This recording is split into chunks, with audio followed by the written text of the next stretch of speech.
Welcome back to Tri-City Sports. Now on my line is John Shulman, recently, he told me 2 weeks ago, named the head coach at Alabama-Huntsville D2 program.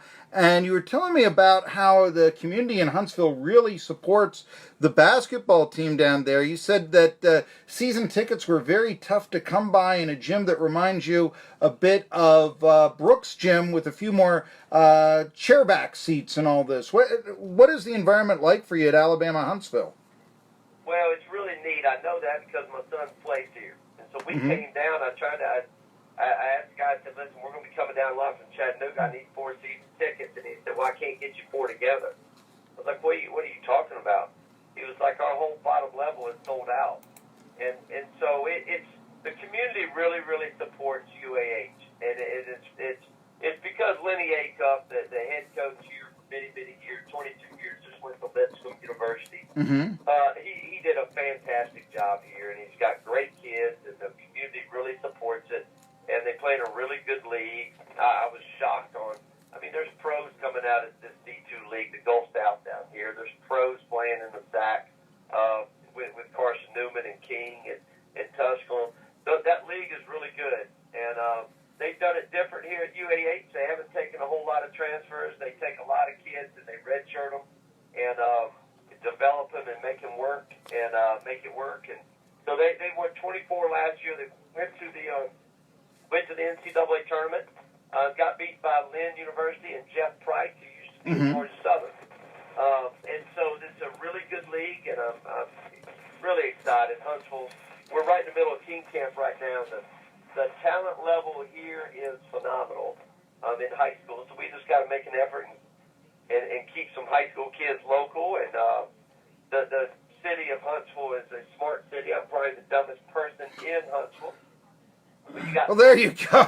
Okay, go ahead. Yes. You got NASA. You got the FBI. You got a couple arsenals here. You got people trying to figure out how to shoot down rockets from China here in Huntsville. And I'm just trying to win a basketball game. Well, they do. Its nickname is Rocket City, and now I know where that comes from and such. We're talking to John Shulman. He is the new head basketball coach at Alabama-Huntsville. Previously was at Chattanooga, and a lot of people in Johnson City are going to remember him from being an assistant in the glory days at ETSU, as well as the head coach for one game. I remember that, a loss to VMI in '94. Yeah, Purple Layers. I know. I remember I was in depression and came back and went to Coach's house because he was sick. And you would think he would greet me a little different than, what the crap happened? So that's how I was greeted by Coach DeForest that night. I still remember it. But I'm actually heading to Charlotte tomorrow afternoon. Going to be working Jay Billis's camp. Going to be dealing with the coaches. And Alan DeForest is going to be speaking at our coaches clinic on Sunday morning. And I can't wait to see Coach. Oh, I got to stay in touch with you on that then, because we've had Alan LaForce on the show, certainly when ETSU was back in the NCAA tournament against Florida a couple of years ago. But certainly it's an iconic sports figure for the Tri-Cities, I believe, in Alan LaForce. But I had been told that he wasn't doing quite well health-wise. The fact that he's speaking at this camp, I'm very happy to learn that, and I hope to be able to talk to him in the future then as well and such. But yes, maybe, and perhaps he can explain to me how the game with Kansas didn't come about, because the series is coming about. If ETSU is going to play at Kansas a little bit more, maybe I can try to shame Kansas to come back in or so. Yeah, I don't think anybody's really in a hurry to go back and play a T4's team at City Hall. I don't think anybody in the except you. Do that. Except you. Well, I'll do it because he's going to pay me some money. He's going to pay me money. I'm going to eat pregame at Pal's and postgame at Greg's Pizza. And so it don't really matter to me. It's an exhibition game. So I'm going to make some money. I'm going to see Forbes. Actually, Steve's coming over and speaking on Friday. Okay. Over at Billis's camp to these young coaches. And so you'll have Steve Forbes speaking Friday. You'll have Alan LaForce speaking on Sunday morning. There you go. I'm glad to know that Alan LaForce is speaking and such, and we're speaking to John Shulman. Hey, I want to ask you, coming from somewhat humble beginnings, I guess. Everybody's got to start somewhere, and it's probably going to be an assistant high school coach, but, making a leap, even right there on campus, from university to ETSU, when you're going from a 1A school, and as I recall, the junior Bucks were rather successful back then, making the state tournament, I think, one year, but then getting the nod on what was at that time a nationally ranked basketball program at ETSU and joining the assistant coaching staff there, John Shulman. That is quite a leap. What was the thing that you think in your interview with, let's say, the coaches that got you the nod so that you could go from being assistant at University High to assistant at ETSU? Marky, very simple. This business is a relationship business, period. End of story. And I started when I was at University High. I needed to learn. I wanted to learn everything there was about the game. And Alan LaForce took me under his wing. And we would spend hour after hour after hour up in his office. This when he was an assistant. And he taught me, his goal was to teach me everything he knew about the game. He invested in me as a young coach. And what I did is I graduated. I was an assistant head JV coach and assistant varsity coach for University High and Joe McPherson for 4 years. I graduated. Coach LaForce sent me to Wofford College. So I spent a year at Wofford College learning the college game. And then when he got the head job at East Tennessee State, I came back as a graduate assistant that next year. So, I mean, he just took time and invested in me and loved my work ethic. I still have the same work ethic. It's absolutely. You start as a JV coach at University High, and you have a dream, and you have a goal, and you have a plan, and you just try to outwork everybody. And so hopefully I showed everybody that I have some work ethic to me. And so went from University High to Wofford to ETSU to back to Wofford to Tennessee Tech and to Chattanooga. And the harder you work, the luckier you get. I became the head coach at Chattanooga in 2004.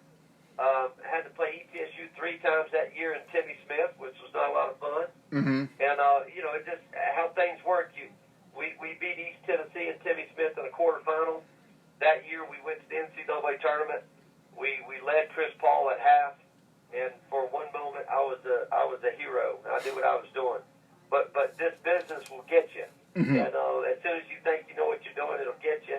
But it's been a great run, and I came from a land where if you were called coach, that really meant something. So sure. I'm just excited to be called coach again. Now, John Shulman, I do want to ask about Omar Watad because certainly one of the great players in local basketball history. And initially he went to Georgetown, much like Mac McClung from Gate City, but he went there as a walk-on. And then you were able to get him to transfer to Chattanooga. Can you tell us a little bit about how you're able to lure Watad down to play for the Mocs? Well, here's the deal. You recruit guys, and the goal is to recruit guys that are better than your program. So we recruited Omar hard. Kenny Cutliff and I are very close. I actually coached Kenny Cutliff in high school. So Kenny Cutliff always brought his teams down to our team camps down in Chattanooga. We recruited Omar to death. We saw every one of his AAU games. We were there every single time he turned around. Well, we recruited him hard, offered him a scholarship. He ends up at Georgetown. When he tells us he's going to Georgetown, you don't say, man, I hate you. You say, listen, if anything ever happens and you don't like it up there and it doesn't work out, we're here for you. And that's what happened.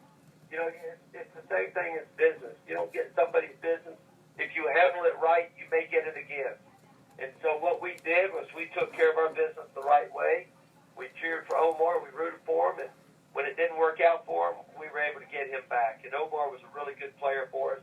I'm really proud of Omar. He's growing up, and he's assistant basketball coach at Lincoln Memorial. He's going to have a career of it. He's got a great basketball mind, and really excited for Omar. I also coached Josh Odom. I always want to coach some Johnson City boys because, listen, I love Johnson City. We love it so much that we named our child JC. How about that? Okay. So I have a 13-year-old son named JC Shulman. And his John Carter, but we call him JC just because I wanted to honor the city that really did an awful lot for me. And I was so proud to be from Johnson City, and still am, and really proud of Steve Forbes and East Tennessee State, what they're doing. And I hear the Freedom Hall looks fantastic, and still keep up with University High. still keep up with all my guys from Unaka. So I'm still an East Tennessee guy, even though I live in Huntsville, Alabama. We're talking to John Shulman, who, yes, you heard the East Tennessee native relationship right there. Tell me, I note that your roster right now at Alabama-Huntsville, yeah, mostly players from Alabama. I think there is one player from Chattanooga on the team. Will you be actively trying to recruit the Tri-Cities in the future, you think? Absolutely. Listen, like I just said, it all comes down to relationships. Mm-hmm. And those guys are my guys. Kenny Cullens of the world, and John Goods of the world. All those guys are my people up there. So when we used to have team camp at Chattanooga or Tennessee Tech, I would have a slew, the Mark Piddletons of the world. All of them would come to our camps at Tennessee Tech or at Chattanooga. So we will absolutely continue to do this. Huntsville, Alabama is an hour and a half away from Chattanooga. Mm-hmm. So we're talking about a 4.5-hour trip. If I'm driving, 4.5 hours. Probably if you're driving, probably about 5. But a 4.5-hour trip, Marky, from Johnson City, Tennessee to Huntsville, Alabama. And so we're absolutely going to recruit East Tennessee. We want great students. We want great kids. We'll not sacrifice character whatsoever. So we're going to go get some great kids, some great people, and some really skilled and good players. It doesn't matter where they're from, but I'm an East Tennessee boy, and I'd love to have East Tennessee kids here. I say John Shulman, he is the new head men's basketball coach at Alabama-Huntsville. And where did it start from? Well, yeah, UH, you heard me there when he was a student at ETSU, but also an assistant at ETSU. For one game, a head coach. I do remember that very well back in '94. But also, what about that? Taking a team or taking a career that started at UH as a JV assistant coach and going to the NCAA tournament. We'll see what he can do in D2 at Alabama-Huntsville. John, the only other thing I want to mention, Alabama-Huntsville, we're talking about the hockey program. I got to mention this. Cam Talbot, backup goalie, Philadelphia Flyers. Yes, a former Charger and all that. So there, you've got a goal now. You got to look. You got to. Yes. That Marky to attract all these basketball guys down here. There you go. Yeah. So D2 to the NBA. Well, there's some precedence at least. That's D1 hockey, but to the NHL. What's up? We had a young man at our camp speak yesterday, Josh Bajette. Look him up. Okay. Okay. Went from UAH to the Atlanta Hawks. I'm going to look at the UAH Atlanta Hawks. I will do that. Why don't I get the spelling from you while we take a break? It's John Shulman, Tri-City Sports Now. All right.